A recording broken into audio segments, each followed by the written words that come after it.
let's take a look at all the UDFAs signed by the Chiefs and note some underrated standouts that have a shot to make the roster. Then let's talk about some key takeaways from Brett Veach's post-draft presser, including the hope of an eventual Chris Jones extension, the return of Jerick McKinnon, and much freaking more. But first, how about those? All right, well, the draft has come and gone, and now that I've actually been able to sleep a little bit, let's take a look at the flurry of moves the Chiefs, like every other team, made immediately following the draft as a bunch of undrafted free agents got signed. So I'll start with the signings, then touch on those who got minicamp invites, and then dive a bit more in depth into some of the most intriguing UDFAs that I think could potentially make the roster, including a running back that is rather reminiscent in the best way possible of Isaiah "Pop" Pacheco. But first, here's a list of UDFAs the Chiefs signed immediately following the draft. I think this is almost all of them, okay? I tried to search everywhere. A lot of moves were made. So I could be off on, a couple names here or there, but for the most part, this is the list, even though it's going to be a revolving door over the next few weeks as it is. But I digress. On offense, there's 4 linemen. You have Quentin Barrow, Jerome Carvin, Anderson Hardy, and Blake Haynes, a lone running back in Deneric Prince out of Tulsa, wide receivers Nikko Remigio and Ty Scott, as well as tight end Tyrick James. On defense, the Chiefs signed defensive linemen DeMarcus Elliott and Truman Jones,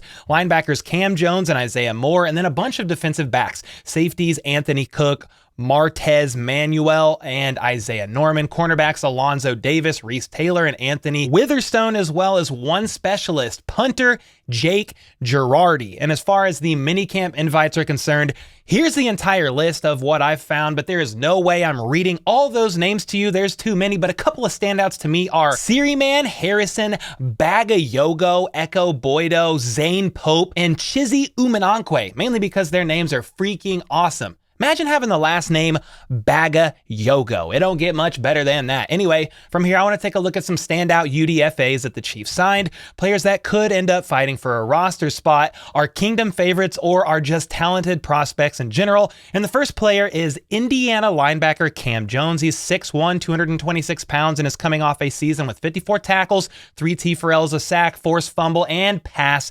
breakup. Cam is a converted defensive back, now linebacker, who is a tad undersized, but a physical player that can be used to blitz the QB. I think it's an uphill battle for him, honestly, with the linebacker room being so stacked, but he was definitely worth a mention. Next up is Tennessee's offensive lineman Jerome Carvin, the man who will headbutt you even if you aren't wearing a helmet. I mean, put this man around Baker Mayfield, I think they would get along great. He's 6'3", 308 pounds, and started all 13 games last season at left guard. Then, the season prior, he started every game as well, but was moved around the line, playing 7 at left guard, 5 at center, and 1 at right guard. And in the last 2 seasons, this man played over 1,750 snaps and only allowed 1 sack. I mean, come on now. This man is a freaking monster. Plus, it's also worth noting that he's a former teammate of right guard Trey Smith and the newly drafted lineman Wanye Morris. And I honestly think this man has a chance to compete for a backup guard spot here in Kansas City. And then you have Harvard defensive end Truman Jones, who the Chiefs had out for a top 30 visit back in April. And Kent Swanson from KCSN said that Jones is a Mike Dana type player that he thinks the Chiefs might have drafted had they not grabbed BJ Thompson earlier.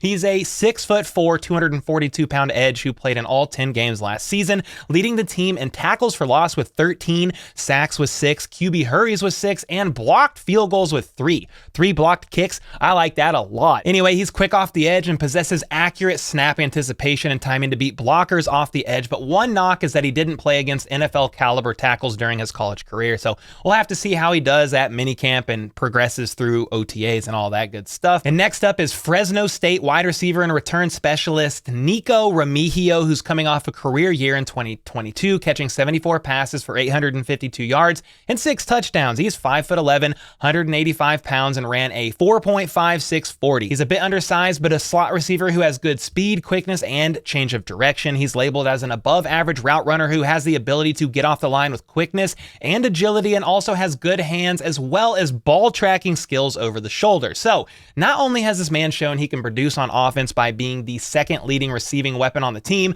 but also has valuable kick and punt returning experience. He had 2 punt returns taken all the way for touchdowns and averaged nearly 20 yards a return, and also had 21 kickoffs. So could he fight his way onto the Chiefs roster as a return specialist? I think it is an uphill battle like a lot of these guys, but it is certainly possible. And then a guy that I'm going to be keeping close tabs on as well is Tulsa's running back Deneric Prince. He's a similar build to Isaiah Pacheco. He's 6 feet tall, 216 pounds, and he ran a 4.41 40, which clocked him in as the 4th fastest running back in this class. So Pacheco, I think, is like an inch shorter, same weight, and ran just a slightly faster 40, but his RAS score, his relative athletic score, is almost identical to Isaiah Pacheco's. I'll show him up on the screen right now. I mean, it is crazy how close they are. So yeah, Prince is a powerful downhill runner who's got the leg strength to stay up through contact, and he rushed for a team-leading 729 yards and 5 TDs last season, averaging nearly 6 yards per carry. And while he didn't catch too many passes out of the backfield, he has shown flashes of talent there, and if any coaching staff could help out in that regard,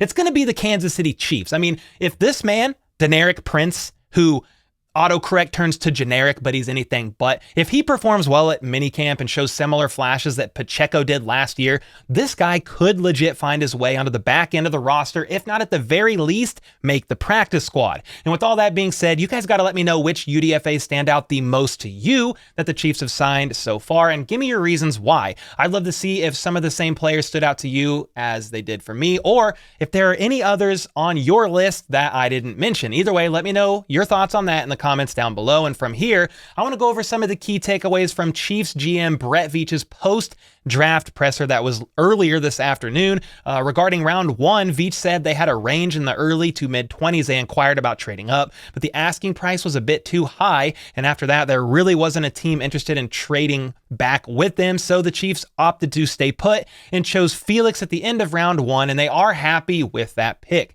Regarding the wide receivers selected in Rashee Rice round 2, Veach complimented his contested catch and yards after the catch abilities, noting that they stood out to him. He said Rice is almost a running back after the catch, and it was important to find a guy that could do a lot of things JuJu Smith-Schuster could do in the inside game. I'm not sure Rashee Rice will have JuJu type production his rookie year by any means, but I do like the thought of him being able to get to that level after a few years in the league. Anyway, when he was asked about the tackle situation with the newly signed Wanya Morris, Veach made it seem like the thought right now is that Jawaan Taylor will be going out and running at left tackle with the ones this offseason, and that Wanya will more than likely work in with Lucas Niang and Kennard to compete for the right tackle spot. However, Veach didn't rule out the thought of trying out Wanya on the left side. He just made it seem like he's leaning on Jawaan Taylor being given nod at left tackle. Veach was also asked about CEH and his 5th-year option, and his response was, quote, "We are excited for Clyde this season. He's in tremendous shape and is a great football player," kind of generic, but he mentioned that in the next coming weeks, they will start making plans for the future regarding his 5th-year option, and they are hoping for a healthy 2023 campaign from CEH, and I found that pretty interesting. Veach mentioning the obvious elephant in the room with Clyde Edwards-Helaire, and that is his inability to stay healthy. Not necessarily the guy's fault. He's had some bad luck, but I found it interesting that Veach just kind of called it out, saying we're just kind of hoping he stays healthy this next season, because that has definitely affected his overall production. And then on the subject of running backs, Veach said he wouldn't be surprised if something got done with Jerick McKinnon soon, and basically immediately following the presser, James Palmer announced that McKinnon is back in KC and will be re-signing with the Chiefs tomorrow. So when Veach said soon, he meant soon, like S-O-O-N. And I love that McKinnon is back in Kansas City for another year. I talked about this more in depth in a video earlier today, so check it out if you haven't seen it already. But I mean, McKinnon is a great asset to protect Mahomes and also catch passes out of the backfield, being the team's 4th most productive receiver in total yards and 2nd in receiving touchdowns with 9. Anyway, Veach then spoke about the newly signed UDFA Deneric Prince, saying he's a big kid that can really run. He ran one of the fastest 40 times at the combine for running backs, and Prince will be coming in to compete for playing time and a possible roster spot in a competitive room. It seems like Veach likes this guy, so I'm excited, as I said earlier, to see how Deneric Prince does at minicamp and OTAs and all that good stuff. Definitely one to watch. And then regarding Chamarri Conner, the defensive back they signed in the 4th round, Veach referred to him as a versatile DB that can basically be used anywhere, and they believe in his athleticism. He then mentioned they believe he can cover athletic tight ends effectively and also think he will be a great special teams contributor from basically day one. And I found this interesting. They were struggling between taking him or Wanya Morris in the 3rd round, which is why they actually went up to get him in the 4th when he was still available. So they really like this guy, especially if they were considering getting him in the 3rd round. And finally, Veach was asked about an update on Chris Jones and contract negotiations for an extension, and he replied saying, quote, "We have a great relationship with Chris and his team, so we'll get to work and see what we can do. These things usually take a little bit of time, but we have a little bit of runway here before the start of training camp to hopefully get something done." And well, I know I'm not alone when I say that I too hope something gets done regarding Chris Jones and an extension, and he stays a Chief for years to come. I mean, Chris has already noted that he won't play for another organization in his NFL career, so I'm just going to take him at his word and pray one last deal with this man gets done. He's the backbone, after all, of the D-line and deserves to get paid lots of gold coins. Let me know if you agree with me on the Chris Jones extension, and until next time, let's go. Let's freaking go. How about those?